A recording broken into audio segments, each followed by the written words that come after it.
Yo, what's going on, guys? Your boy BLS, and we're back with another BLS Talks. Today we got the one and only. We got Max. He's an IRL. He comes to streams quite often. If you guys watch a stream, it's LeVar Ball's right nut. You gotta love the name. But so we're just gonna jump right into it. Max, hit me with the first one. All right, so we all know you're big stud guy. Okay, yeah. But who was the first guy like making music and all that? Who was the first guy that I listened to? The first guy who you listened to, who you were like, wow, I mean, I would like to do something like that. Okay, that makes sense. The two that come to mind are Logic and Mac Miller. Those two right there. I can't remember. No, I started listening to Logic when I was like a junior in high school. So like Logic that's when I can't remember. I think it was Welcome to Forever came out around that time, and I was like in love with it. Okay, and right. and I already made music and previously, but then when Logic made it, I was like, dude, he's crazy good, and I'm like the knockoff, it could be like a knockoff homeless version of him, So that's when I was like, maybe I can make some music. 11-ish, roughly, probably. In my junior year, I would have been 17. When did Mike Stud come along, into the mix, of all? I see. The thing is I don't know exactly when. I know that so the funny thing is I used to be a Hoodie Allen fan, just because Hoodie Allen was wow. I found out about Hoodie Allen through Mission Twist, through FaZe Clan. So that's how I found out about Hoodie Allen. So I started listening to him, and then I heard Hoodie Allen's diss to Mike Stud, and I was like, who's Mike Stud? Then I went and listened to Mike's, and I was like, bro, this guy's cold, and so that's you heard the Hoodie Allen diss. Yes, that's Little League or something. Stud. Yeah, it's Little League or something like that, right? And then you yes, I don't remember the name, and then that's when you found Mike Stud. Yeah, so I found Mike Stud through a diss to him, and then I listened to Even Steven, and I was like, whoa, okay, dude. Even Steven is nice. Yeah, dude, because that's when I heard Even Steven, and I was like, whoa. So I backed up, and then I found out he went to Duke, and I was a Duke fan back in the day, and I was like, okay.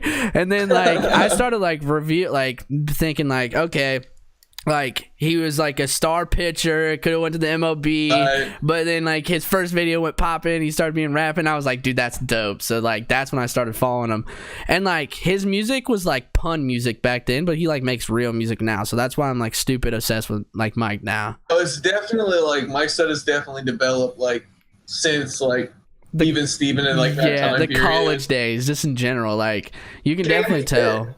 It was funny type thing, and now it's real music. If I had to put a genre to it, it's fuck boy frat rap. That's what it was. That's sure, what frat, he did. For sure, frat. And so he did that, but he's definitely gotten away from that.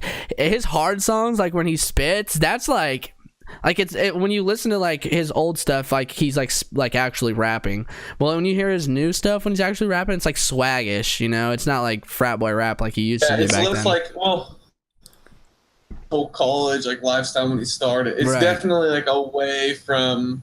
He's moved away from the college lifestyle, and moved into more of a. And the big thing, you don't really a lot of the people that people listen to, they don't know their story, most rappers are oh yeah, my dad knows this guy, and I had one song that blew up, and then he whatever.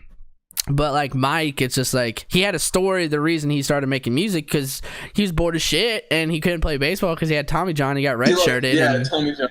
Yeah, he got redshirted. I think it was his junior year he got redshirted, and that's when it started. And then it's crazy because the name Mike Stud came from remember when the whole rapist shit was going on at Duke? Yeah, with the lacrosse team and whatnot. Yeah. No, I don't. I categorize it bad by saying it's the rapist thing, but yeah, the whole lacrosse thing. So, the way he came up with Mike Stud is because his name's actual Michael Seander, but if you were an athlete for Duke, you were not allowed to have social media during that time. So he created a fake social media, and he came up with Mike Stud, and that's how he came up with the name. And it was just like a joking name that he just came up with, like for the boys. He was, like how I do with B Hizzy, he just like flex a little. Yeah. Just a little like, you know, Mike Stud, right, for sure. And like the crazy thing, like what I find crazy is like he just made, like, imagine like me just making the songs for like our group that we have, and like we bumping it, and then they're like, dude, let's just shoot a crazy music video to it and put it out there. So like, let's just go hard. like let's party and like shoot a music video, and the next thing you know, like we get drunk and black out, and then wake up the next day and it has 150,000 views. Like that's what happened to him. Viral. That's literally what happened to him. He said it was like a day and he got like 150,000 viewers. Like that's insane. But yeah, definitely the story is what the story is what really drew me into Mike. And then like I definitely like Mike Stud.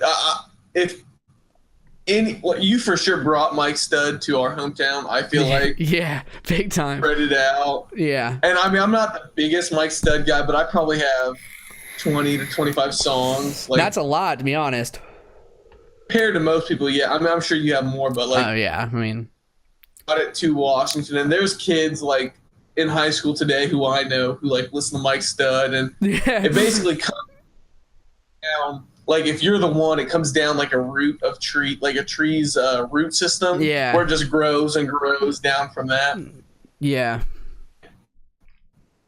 So that's what's up. What's the next one? All right, so then you might need to give a little backstory on this one. Okay. But,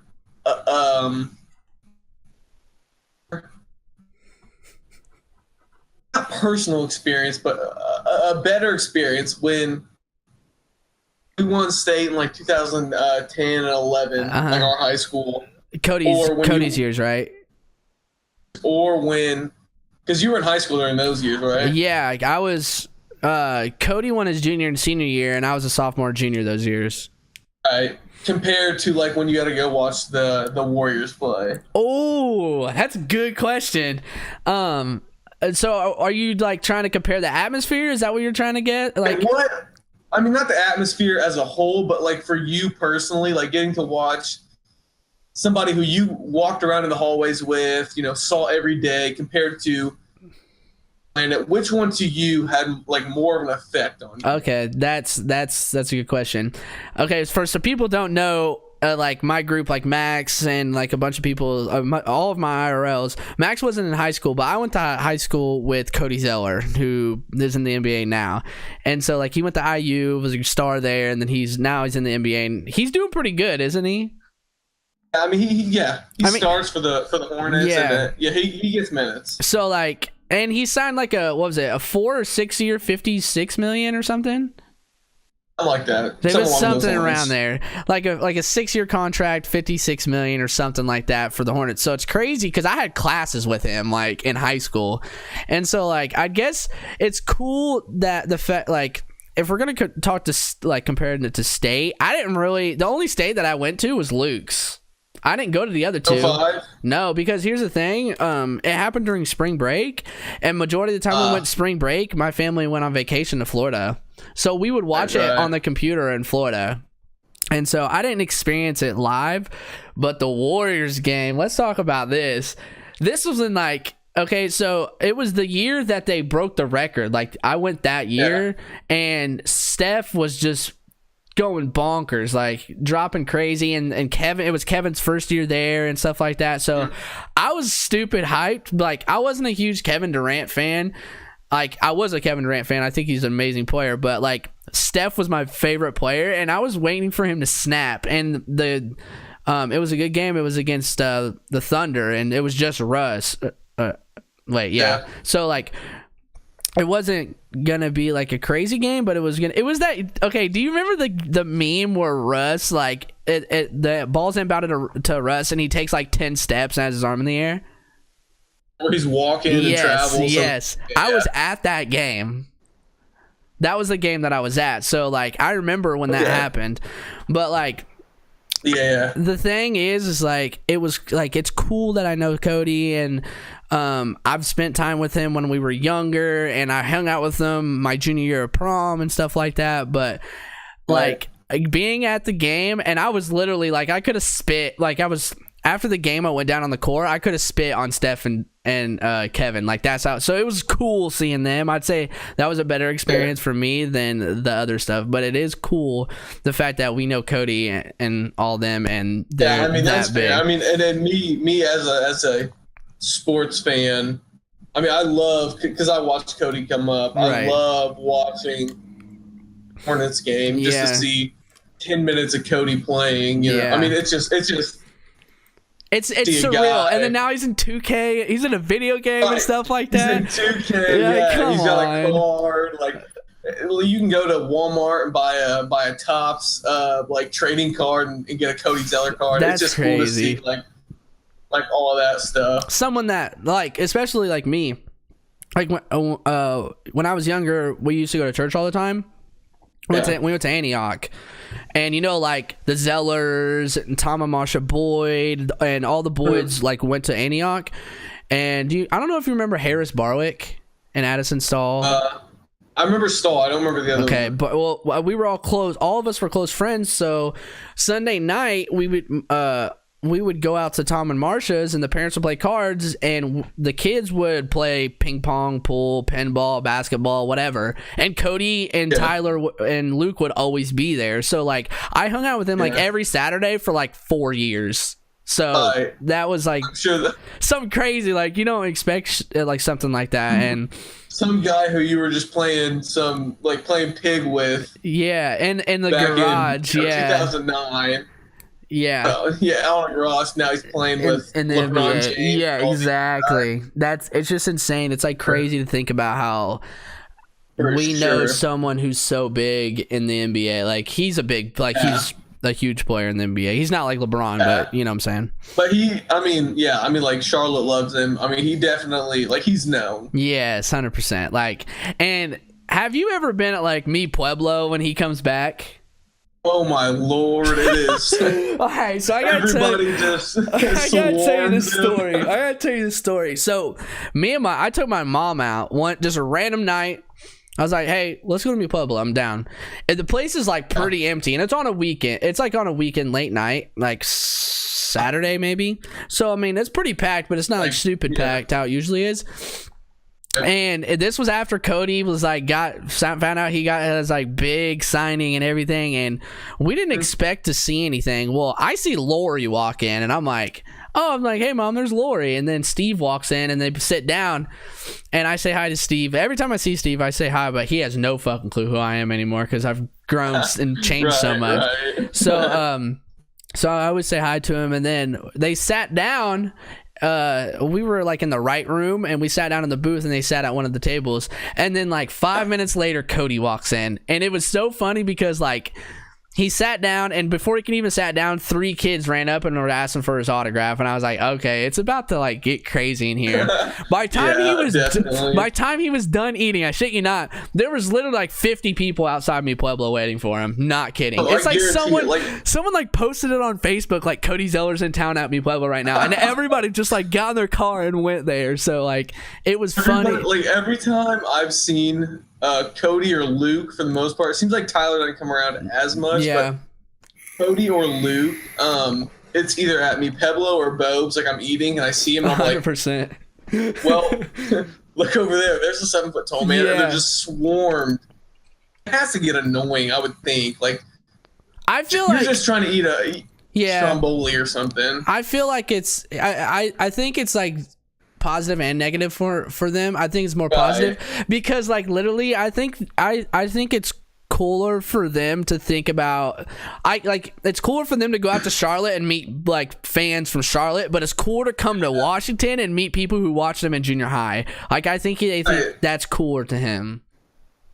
It's a little different than you because I'm a little younger than you. Right. When I would watch Cody and Tyler, Luke, not as much because I was pretty young with Luke. But Cody and Tyler, like they were like superheroes in my eyes. When I would watch them play, I'd be like, wow. I mean, that's these guys are. I mean, there's something special, like it was sit down and have a conversation with them or something. And eventually, I did. As you get older, you know, you kind of realize they're just people. Right. They're not anything crazy. But I remember sitting down as like a no, not your viewers, but my dad's a sports editor of the local paper, so I did get to meet Cody pretty often, but him as like literally like Superman.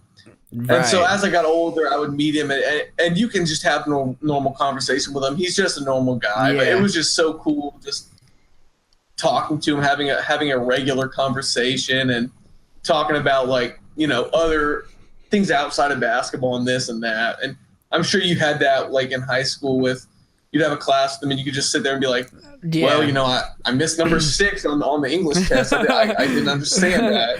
I didn't have any actual classes with him, like the regulars. It was mostly like gym classes.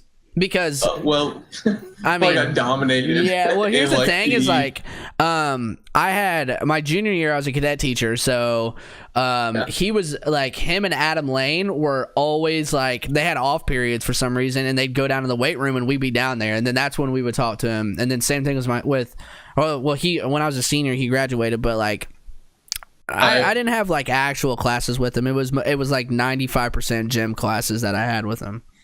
But Cody especially is so just relatable and easy to talk to. Yeah. Big time. You don't view him as like an NBA player, like somebody who's so far above you. He comes down to your level and he just talks to you one-on-one. And like especially with you and your dad, like you could definitely be like, I'm Max Lancaster, and he'd be like, oh yeah, you're Todd's son, aren't you? Like he would say shit like that. Exactly. Yeah. So, he would know. He wouldn't know me, but he would know me as my dad's son, right? For sure. So yeah, it's like crazy that to think that we could see him, and then in a month later he's on TV playing against LeBron. You know? Exactly. Like I will see him at Bob's one month, like someday within the next 3 to 4 weeks, I will be watching him playing on ESPN or this and that, and I'm just like, guy eating a Stromboli, like 2 tables down from me. Yeah, exactly. I mean, it's just pretty cool. I do have a lot of autographs by like Luke, Tyler, and Cody, like a stupid amount, and definitely like nets and pictures and all that stuff from like when I was growing up. But and at the time you're kind of like, you know, it's just some guy, he's in my high school. But now you're like, well, he's a professional athlete. Yeah, exactly. I need to be the second most famous person come out of Washington. That's my goal. If I could be like Ninja, then I could be the first famous person. So, but I'll take second. If you got the Ninja's level, you would for sure be number 1. Yeah, but I'll be glad to take second behind Cody. I think Cody's more famous than Tyler and Luke. You could take number 2. You'd probably be pretty sad. Jared is literally FaceTiming in the middle of this. Hold on. FaceTiming? Hey, Steve. It's Jared. Well, he's FaceTiming you? What is he doing? Hey, tell Beebs to come to marketing. Tell Beebs to come to marketing class. He hasn't been there in a week. He literally does it. He's like sticking his tongue out. He goes, that's how you eat pussy, bitch. I'm literally doing talks with BLS right now with Max. Oh, great timing. Yeah, what's up? Hey, I beat the high score at the bowling alley. What, 301? I bowled a 360. Did you hear him? He goes, go in there and you see my fucking name. He's drunk. You see my fucking name. 360. Yeah, he goes, I beat the high score at the bowling alley. He goes, can you hear him? He goes, I beat the high score at the bowling alley. I go, 301. He goes, no, 360. Jared Long Dick Purdue. 360, motherfucker. Jared's in Washington right now. Who that be? Reed. Oh, Lord. Oh my goodness. I'm not talking to Reed anymore. Why? I'm not talking to him anymore. Why? He doesn't believe my YouTube. Your U-turn? He doesn't believe my YouTube. It's okay. Prove him wrong. Tell Beebs that he needs to come to marketing class. Max said you need to come to marketing class. Yeah, guess what? Tell him when he's getting the grades I can, then he can fucking stop going into.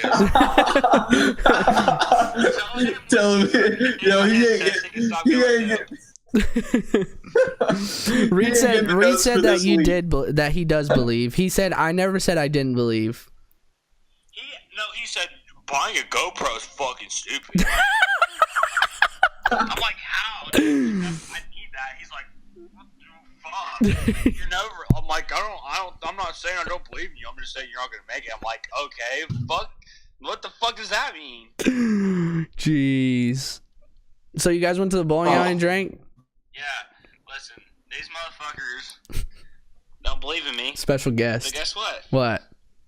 This time next year, they're gonna be whistling there my fucking video. Tell Beebs I got full faith. I'll sub tonight. Right now, bitch. Fuck you think about that?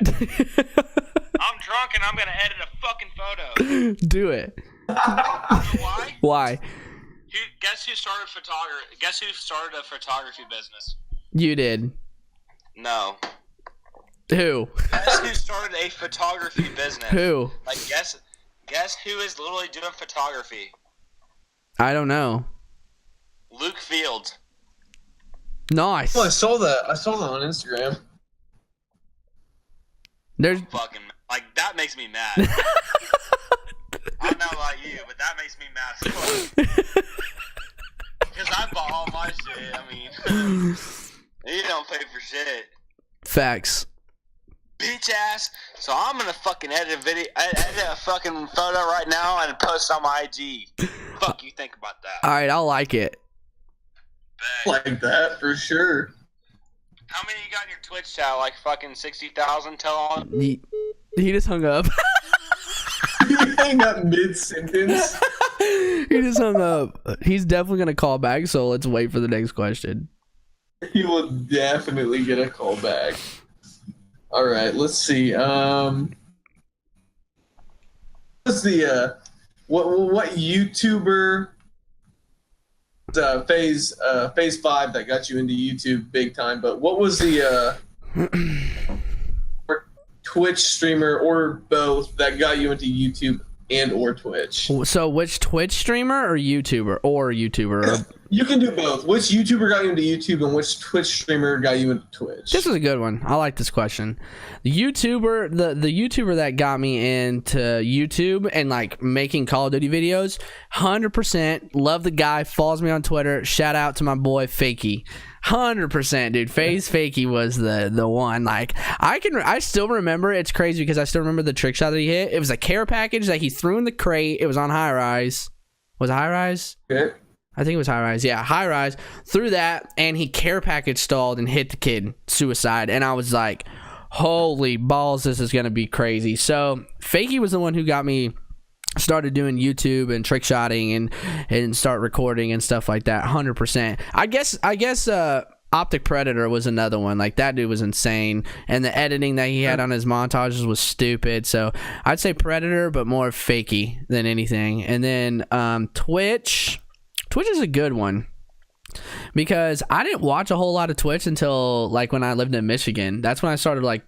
Yeah, I mean, I didn't start really watching. I didn't even know what Twitch was until you started like tweeting it out and like streaming. And I was, I mean, I didn't watch any Twitch at all. I was just YouTube and basically ESPN. Right.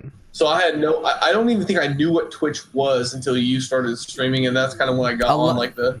Yeah, a lot of people don't. A lot of people don't know what Twitch is, and it's like, how? Yeah. Like, how do you not know? For like, sure. Like, I think, like, honestly, like, there's probably more people that watch Twitch in a month than they watch cable. It's probably a really good argument, to be honest. Think about how many people have cable now. There's probably a shit ton, but there's a ton of people that watch Twitch. I mean, you got to think of the amount of hours.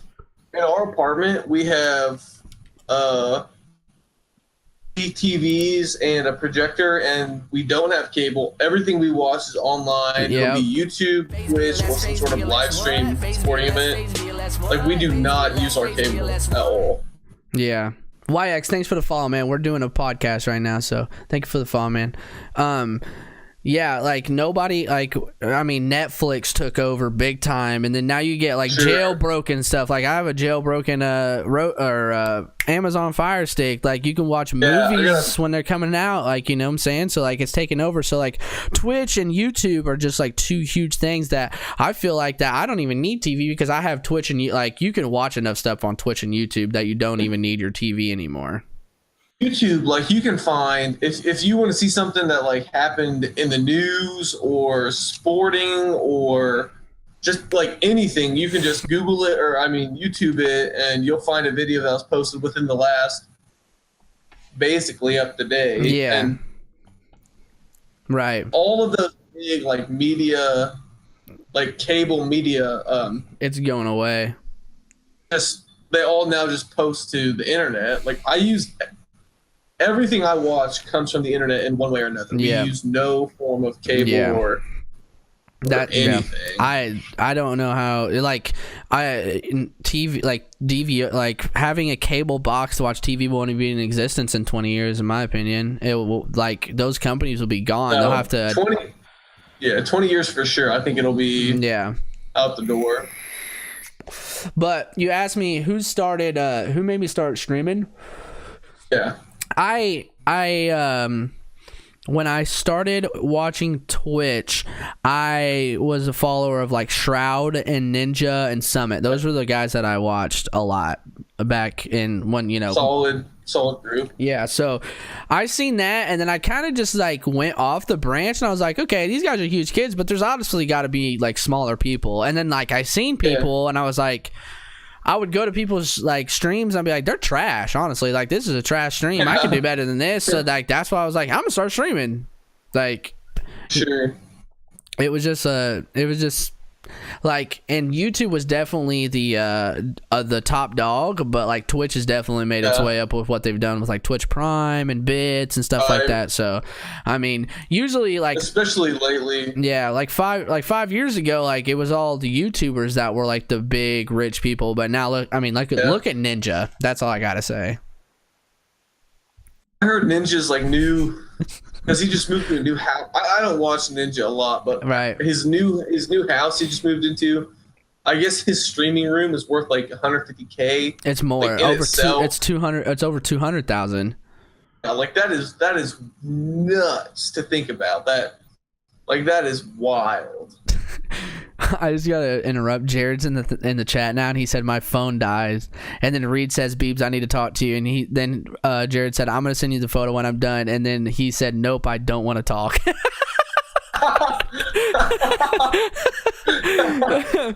But anyways, yeah, that's what got me into streaming. It was just basically I was watching trash people, and I was like, I can do better than this. So that's why I started streaming. Just kind of got motivated from watching the bums, essentially. Yeah.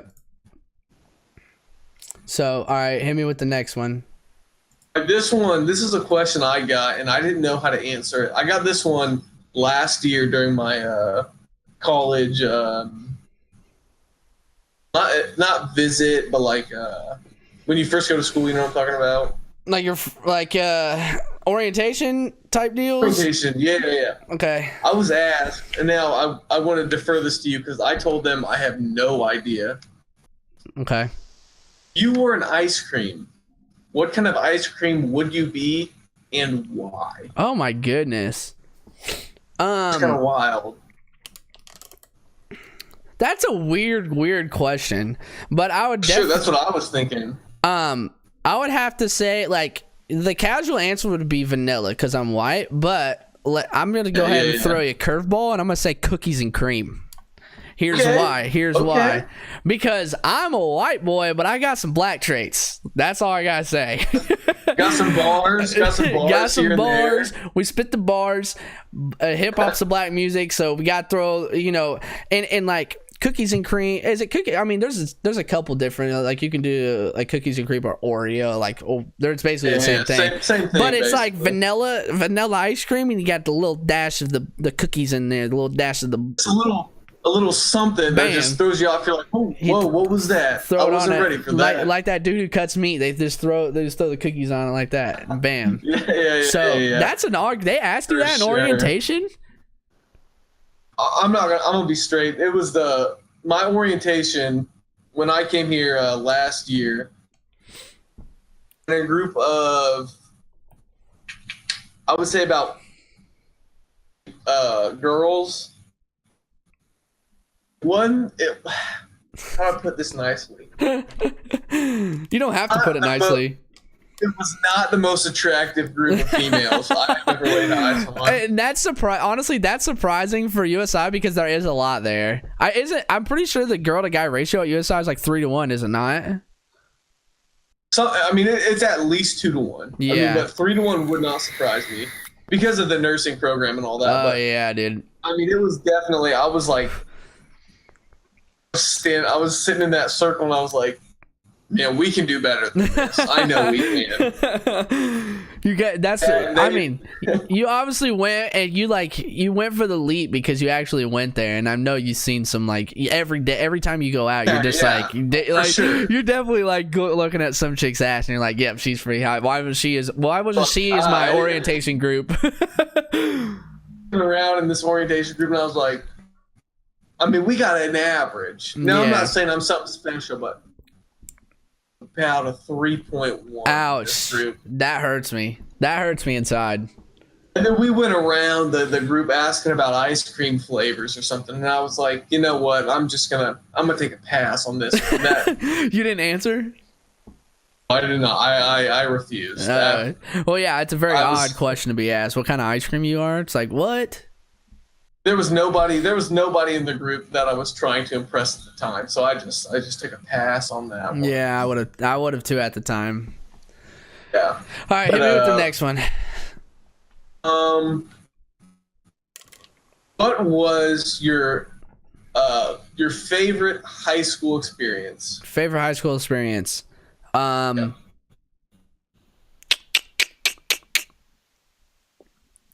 I'd say it would be sports related. Okay. 100%. It was for me. It was either winning regionals in soccer 2 years in a row, or I wasn't on the sectional team my sophomore year. I should have been, but I wasn't. But my junior year, that's when we had Lance, and I went to regionals, and then we lost in semi-state championship. But winning regionals was dope.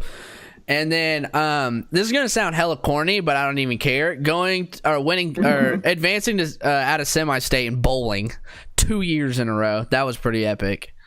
You're on the bowling team? Yeah, dude. With like Jalen and Nathan and Chase and Brian, or Brian, is it Brian Scheid? Yeah.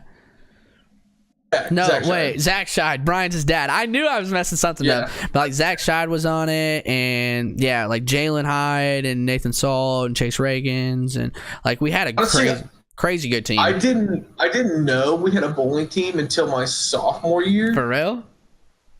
And we were like a dynasty. We were like a super great bowling yeah, because like John Harner was on it too. I would bowl with John, dude. Yeah, John was a slayer. Like yeah. Bandwagon, like I was hyping up this bowling team. I was like, football teams down, let's get on the bowling bandwagon. Like they can compete a little bit, like they know what's up. Yeah, dude. I mean, like we had a good group, and we got out of semi-state 2 years in a row, so that was dope. I mean, like as far like that was just cool. And then like I'm pretty sure, I can't remember if it was, okay, this is what it was. It was my senior year bowling. And sectionals, three teams advance, but there's like 12 teams, so 3 teams advance, and it goes by total pins after 3 games of all the players. So it's kind of like how golf does it with like 3 teams advance from. Yes. Yeah. So the first so we had Jasper. Jasper actually won sectionals. We advanced to regionals with them, and we we got in the regional championship with them. We kicked their ass. So we won regional. We didn't just advance it to semi-state. We won regionals, won it. Yeah.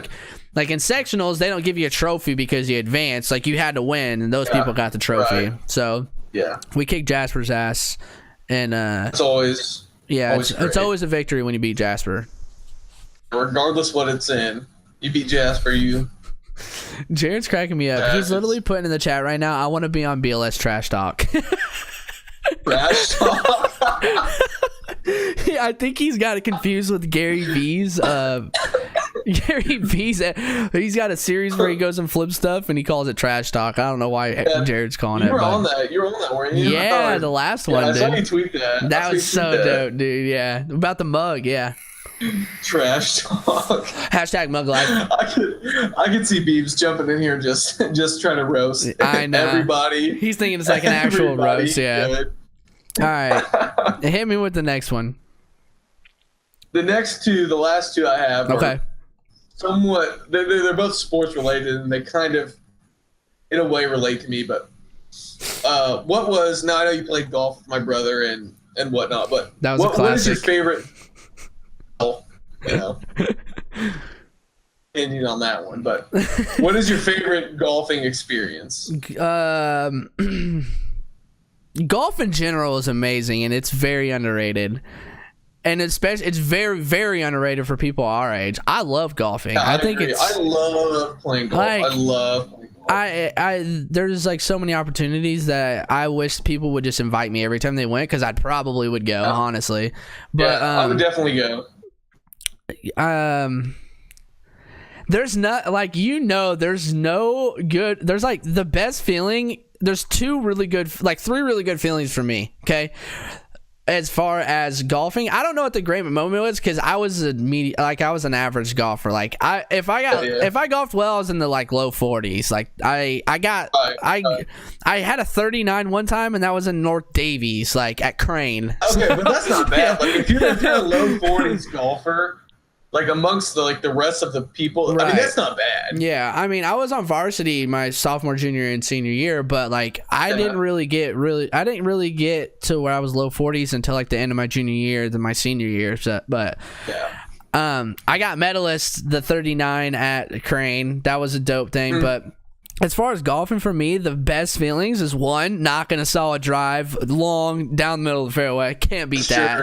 That's such a good feeling. Like it's like one of those things is you just hit it and you look up and you see that it's like going dead down the middle of the fairway, and you don't even have to look at it anymore. You just like walk away. See when it's in the air still. Yeah, you just like, yep, I just did that. The second one is just like being like any distance and just sticking it hard, like close to the pin on the green. Like that's such a good that's a good feeling. Me and Weston, when my senior year, after practice we would go and we would play 7, 8, 9, and then at 9 we would tee off, and then we would get like 100 yards out, and we would just get all the balls out of our bags, and we would just hit all of our balls on the greens and just try to put as much backspin as you possibly can on it. And so for sure. That was cool, but also sinking a long ass putt just feels good. It's just 20 feet plus. You're rolling in, you're like, ooh. It's just that good feeling. It's just like, damn, I just did that, and it's like a solid flex, like, because everybody who's watching you just like, you could flex on them so hard when you do any of those three that I just named. For me, I liked like going off the tee, like you said, hitting a pure drive. First off, felt so nice, but when you're the last person to tee off, and then you just smash it past everyone in your group right down the middle, and you just kind of look around, you're like, Or the other funny ones is like people who actually think they can like outdrive, because me and you, we can hit 300 easy. Like both of us can. And so like you have these casual golfers who are like, oh, I can drive as far as you can, and then you like 260 range, like they smack one and you're like nice, and then you hit one, and then they're like you go and look, like you guys are looking for the balls together, and you find his, and then you're like, I think mine's up here, and he's like turning around going back and looking, he's like, there's no way you hit farther than me behind. And then like you go like 60 yards ahead of him, he's like, hey, I found my ball. You're like, I have the Nike one, it's right here. Like, this is my ball.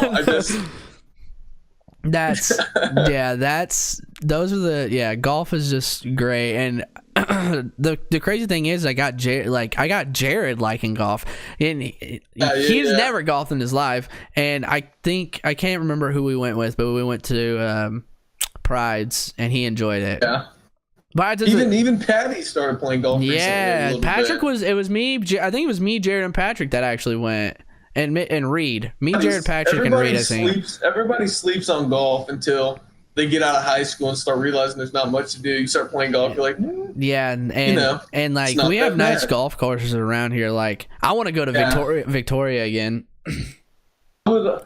I was so upset because Randy took all of you guys to Victoria, didn't he? Like every year. Yeah. Well, my senior year is when Tyler quit baseball and he like full committed golf, and then out of nowhere, it's Randy just like, all right, you guys, are my homies, we're going to Victoria National, and then it's just like super spoiled. Like you felt like a professional golfer because like here's the thing. You get there, you pull up, valet, they get your bags, they put them on the cart for you. You go to the clubhouse, they had gift bags for us, so we got a free hat, free t-shirts, and like free like ball markers and stuff like that. You go to the driving range. The driving range balls are, you know how they have the pyramids? Yeah. They have the pyramids stacked up. They're like untouched. The driving range just looks great. All the driving range balls are Pro V1s. Every single one of them. I would take like 10 of them. Put them in my bag. So like you had that, and then everybody had their own caddy. Everybody did. And what your caddy would do is basically like it was 2 people to a car, obviously, but your caddy of you and the other teams that we were playing with, they'd go like 200, 300 yards down the fairway, and they'd watch your ball and find your ball for you before you even got to it. That is nuts. So it was just like, it just was such a crazy experience. You feel like a professional, basically. Oh, 100%, man. I mean, like the fact that like you're on like you just chipped and you turn around and your caddy's sitting there with your putter. Like that's what it was. Like it was. Right. You were treated like a professional when you went there. Wait, what year did you graduate? 13? 12. 12? Okay. Yeah. Saul's senior year was 2014. Yes. So your senior year is my 8th grade year, and I remember practice with you guys, like, you know, very occasionally. Yeah. The whole time I was thinking, like, man, I'm so jacked to go play Victoria my freshman year. It's gonna be dope. Everything's gonna be so nice. And it didn't happen. My freshman year, Stahl's a senior. So I'm like, for sure we're gonna go with Stahl being a senior. You know, Randy's definitely not gonna like. But, you know, Randy's like, I can't get you. Jared's FaceTiming me again. Hello? What? What kind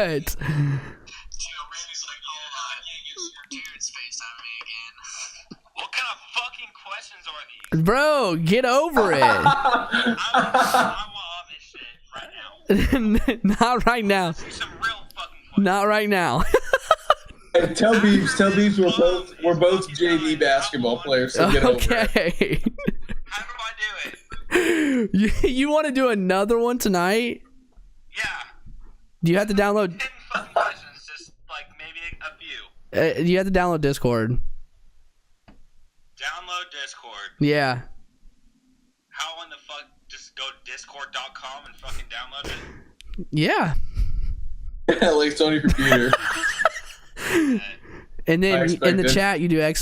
Discord, and then I will join you into my Discord. Discordapp.com. Okay. Download for Windows. Let me and Max wrap this up, and then. Yeah, you wrap that shit up because that needs to be wrapped up. Good lord. All right, bye. You want some real fucking questions, all right? Okay. Get ready. Okay. Prepare yourself. Okay. Bye. Gosh, he's crazy. I'm for sure gonna listen to Beeb's questions later. 100%. Like I was saying, I was just go ahead.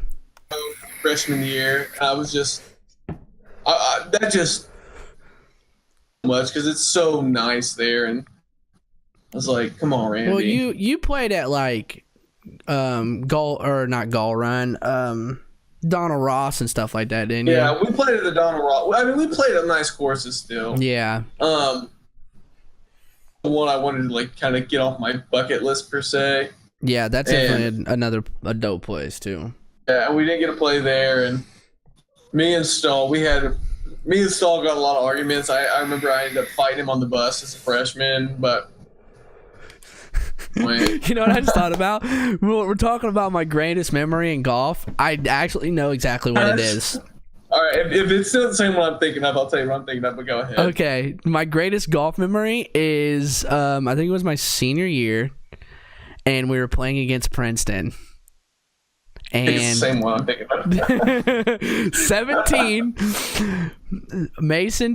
Brad Mason tees off of 17. He flies the green and hits the player. Hits this dude. And then Brad's walking up to the green. These guys put it in and everything. And the guy just mollywops Brad. That's exactly because we didn't see it. But we already finished. We finished, and Brad comes in, and Brad shook up. Like, he's like, he doesn't know. Like, we're like, what the hell going on? And he's like, that fucking asshole punched me. And then he told us the story, and we were rolling. Like, it was, dude, oh my gosh. That's the funniest story ever. Especially because it's Brad. Like, you know what I'm saying? For like, sure, definitely. So, I mean, Mason was he was a character, and the fact that he got punched for hitting somebody with his golf ball was hilarious. Yeah, I remember Coach Ricky telling us about that, like my freshman or sophomore year. It's just that has to be one of the greatest high school golf stories of all time. Oh, easy. That punched in the face. That, and you remember the car he drove? He drove like that golden Saturn. Somewhat, yeah. Okay, so Weston had that big Hemi Dodge, that black truck. Yeah. It was right before sectionals, and you might have heard of this. The sectional team went over and practiced at Vincent's because that's where I was. And so we were practicing. We got done, and then me and Weston were riding. I can't remember who was riding with us, but Weston's like, Brad, I bet I beat you back to Washington. And so Weston hops in his truck real quick and just zooms off. And Mason gets up getting caught on a light or something. And so we're way ahead of him. And Weston's cruising. I mean, Weston's going like 75, 80 just to get him.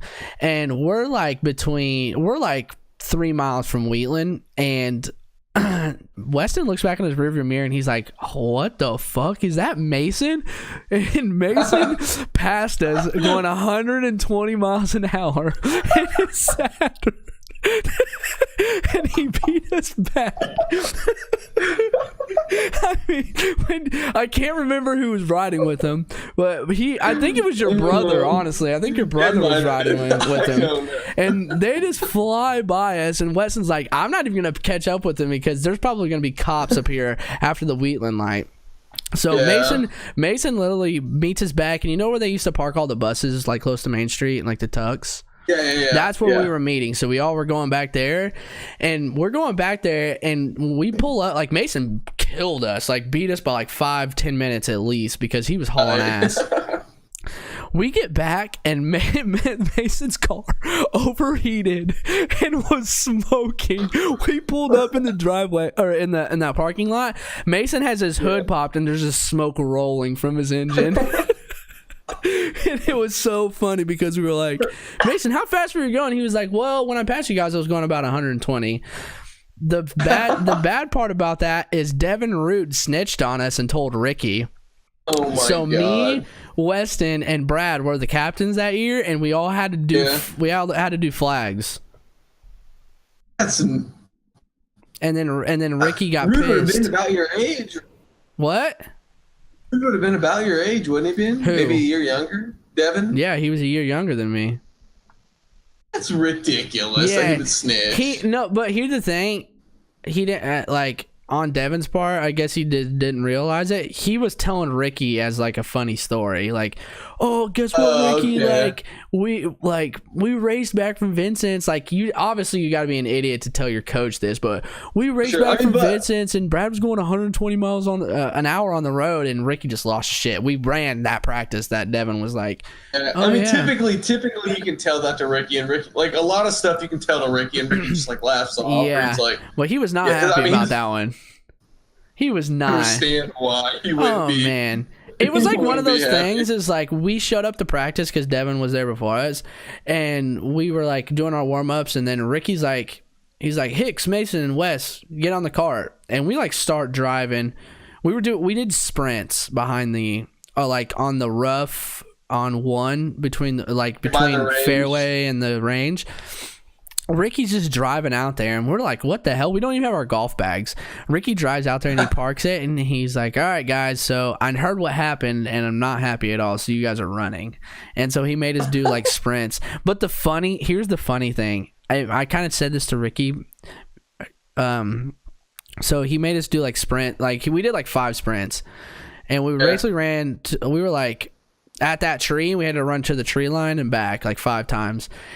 And I was still like in shape from soccer, so it wasn't nothing to me. Yeah. And so like I wasn't that winded, and I beat Weston and Mason. And he was like, Hicks, what the hell? Like, why are you not tired? And I was like, this isn't nothing. I just got out of playing soccer. And he got mad and made us run. Yeah, he got mad at that, so he made us run more. So everybody else had to run more. So Mason and Weston had to run more because I ran my mouth. Because you're like, yeah, whatever. Ain't no but a thing. But yeah, dude, those were the times, man. Golf definitely brings more experiences and stories and things that people would expect. Oh yeah, dude. Yeah, for sure. I wish you would have been when I was a freshman. Aaron, you know Aaron Weiniger? Yeah. Okay, this is the funniest shit ever. Aaron Weiniger had this wig that he would wear. Ricky told me about this. And they called him Jeb.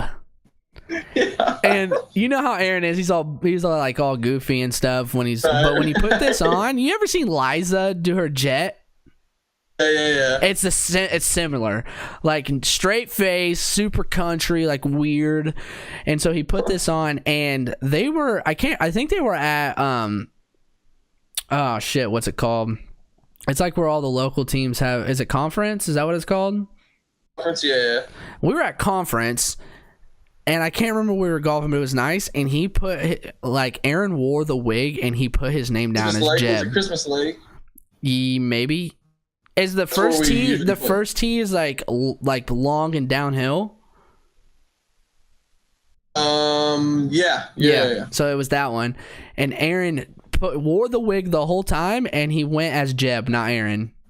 So he was Jeb. So his scorecard, like they wrote his name on the scoreboard as Jeb, and he wore the wig. And it's so funny because like imagine like he just didn't like have no facial expression, never cracked a smile or anything, and he went as Jeb, and it was like a Justin Bieber like brown wig, so it was like totally like people were looking at him and stuff, but it was the funniest shit ever seeing that. Yeah, Ricky told us about Jeb and his experience. Yeah, Jeb was something else. Was that do you have any more? Or was that your last one? The final one is just if you could be in any position in the sporting world, like like any like team, quarterback for this team, point guard for this team, what would it be? Oh, good. That's a good question. And I'm gonna kind of go back to the roots again.